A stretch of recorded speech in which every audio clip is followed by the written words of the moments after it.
Hello dear student, good morning. Gayatri Vidya Mandir Madhyamik विद्यालय की online classes में आपका स्वागत है। आज हम बच्चों इससे पहले जो प्रकरण पढ़ा था सर्वनाम, उसके आगे के भाग को देखेंगे। इससे पहले हमने पढ़ा था सर्वनाम की परिभाषा, उसके भेद और उनमें कौन कौन से सर्वनाम शब्द प्रयोग होते हैं। आज हम इसके प्रमुख जो 6 भेद बताए थे उसको अलग अलग तरह से देखते हैं। इसका जो पहला भेद है, इसका पहला जो प्रकार है वो है पुरुषवाचक सर्वनाम। तो क्या होता है पुरुषवाचक सर्वनाम?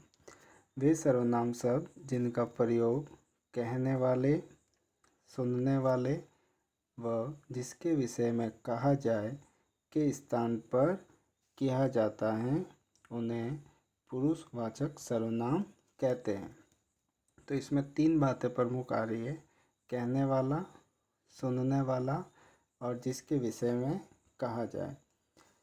इसको हम मुख्य रूप से इस प्रकार से समझ सकते हैं। पुरुषवाचक सर्वनाम को 3 प्रकार से बांटा गया है, या इसके 3 प्रकार होते हैं।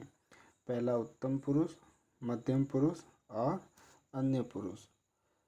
उत्तम पुरुष में कौन कौन से सर्वनाम शब्द प्रयोग किए जाएंगे?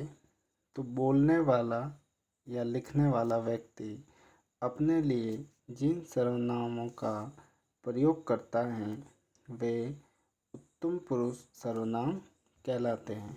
वे कौन कौन से शब्द हैं? मैं, हम सब, हम लोग आदि।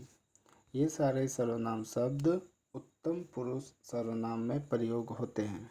जैसे मैं लिख रहा हूँ। यहाँ पे जो मैंने ये उदाहरण लिखा है, इसमें जो ये मैं शब्द का प्रयोग हुआ है ये उत्तम पुरुषवाचक में हुआ है। इसके आगे हम इसका जो दूसरा भेद है मध्यम पुरुष, उसको देखते हैं। जिसे संबोधित करके कुछ कहा जाए या जिससे बातें की जाए उसे उनके नाम के बदले में प्रयुक्त होने वाले सर्वनाम मध्यम पुरुष सर्वनाम कहलाते हैं।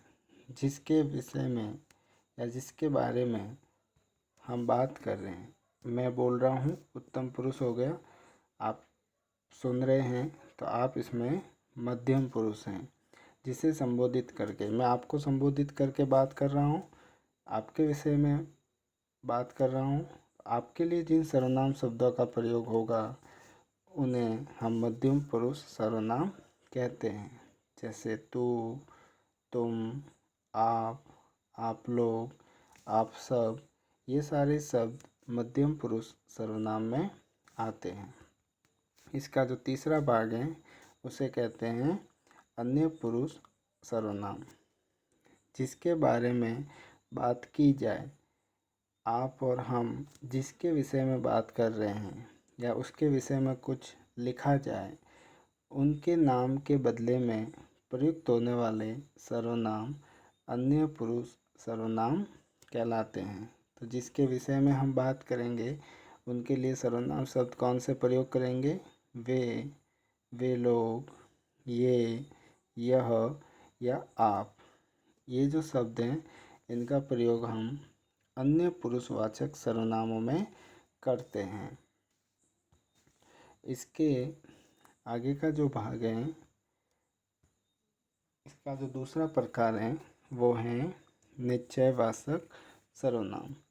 जो सर्वनाम निकट अथवा दूरस्थ, निकट का मतलब होता है पास में, या दूरस्थ का अर्थ हो गया दूर, व्यक्ति या पदार्थ की ओर निश्चित संकेत करते हैं उन्हें निश्चयवाचक सर्वनाम कहते हैं।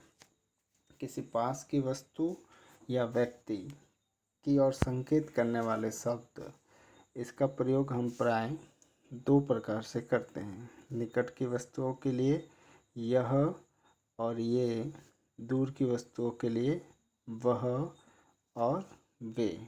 जैसे इसको हम एक उदाहरण से समझते हैं। यह किताब मेरी है। यहाँ पे जो मैंने उदाहरण लिखा है, यहाँ पर ये जो यह शब्द प्रयोग हुआ है, ये पास की वस्तु के लिए हुआ है, निकट की वस्तु के लिए हुआ है। इसी उदाहरण को मैं ऐसे बोलूँ, वह किताब मेरी है। तो यहाँ पर वह जो शब्द प्रयोग हो रहा है, वह दूर की वस्तुओं के लिए प्रयोग हो रहा है। तो निश्चय की स्थिति बताने वाले कौन कौन से शब्द हो गए? ये, वे, यह और वह। इसका जो तीसरा प्रमुख भेद है, उसको कहते हैं अनिश्चयवाचक सर्वनाम। जिस सर्वनाम से किसी ऐसे व्यक्ति या पदार्थ का बोध ज्ञान होता हो जिसके विषय में निश्चित सूचना नहीं मिलती, अनिश्चयवाचक सर्वनाम कहलाते हैं।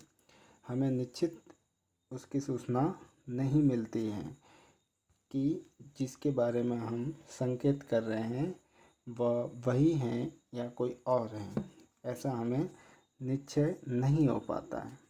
तो वो कौन कौन से शब्द हैं? कोई और कुछ। कोई सर्वनाम का प्रयोग प्राय हम प्राणीवाचक सर्वनाम के लिए करते हैं। प्राणीवाचक से तात्पर्य वो किसी न किसी जीव, किसी कोई मानव हो सकता है, मनुष्य, व्यक्ति या फिर जानवर हो सकता है, ये सब प्राणीवाचक में आते हैं।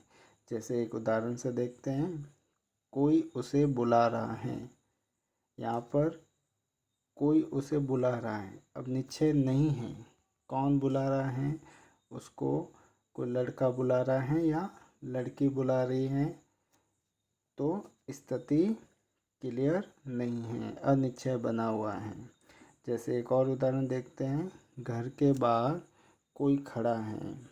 अब घर के बाहर कौन खड़ा है उसे हम देख नहीं पा रहे हैं, चाहे वो लड़का खड़ा है या लड़की खड़ी है, आदमी खड़ा है, औरत खड़ी है या कोई जानवर खड़ा है, अनिश्चय की स्थिति बनी हुई है।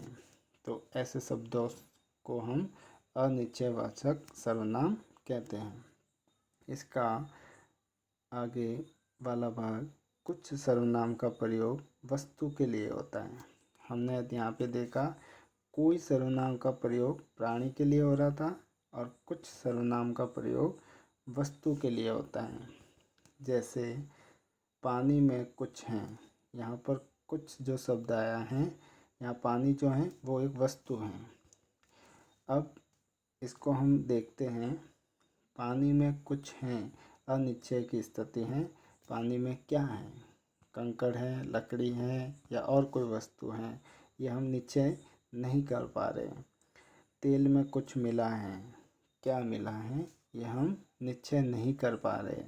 तो जैसा कि इसकी परिभाषा में हमने देखा था, व्यक्ति या पदार्थ का बोध होता है और निश्चित हमें सूचना नहीं मिलती है। हम निश्चय नहीं कर पाते हैं कि वो कोई है या कुछ है, ऐसे स्थिति बनी रहती है। तो आज हमने सर्वनाम के जो प्रकार हैं उनमें से 3 के ऊपर बातचीत की। पहला पुरुषवाचक, दूसरा निश्चयवाचक और तीसरा अनिश्चयवाचक। इनके बारे में, इनकी परिभाषाओं को देखा, कौन कौन से सर्वनाम शब्द इनमें प्रयोग किए जा रहे थे उनके विषय में पढ़ा। आगे के इसके जो प्रकार हैं उसको हम आगे की क्लास में देखेंगे। आज आपको जो भी पढ़ा है ये समझ में आया होगा। आप इसे दोबारा देख सकते हैं और समझने का प्रयास कर सकते हैं, कोशिश कर सकते हैं। तो मिलते हैं आगे की वीडियो में। धन्यवाद।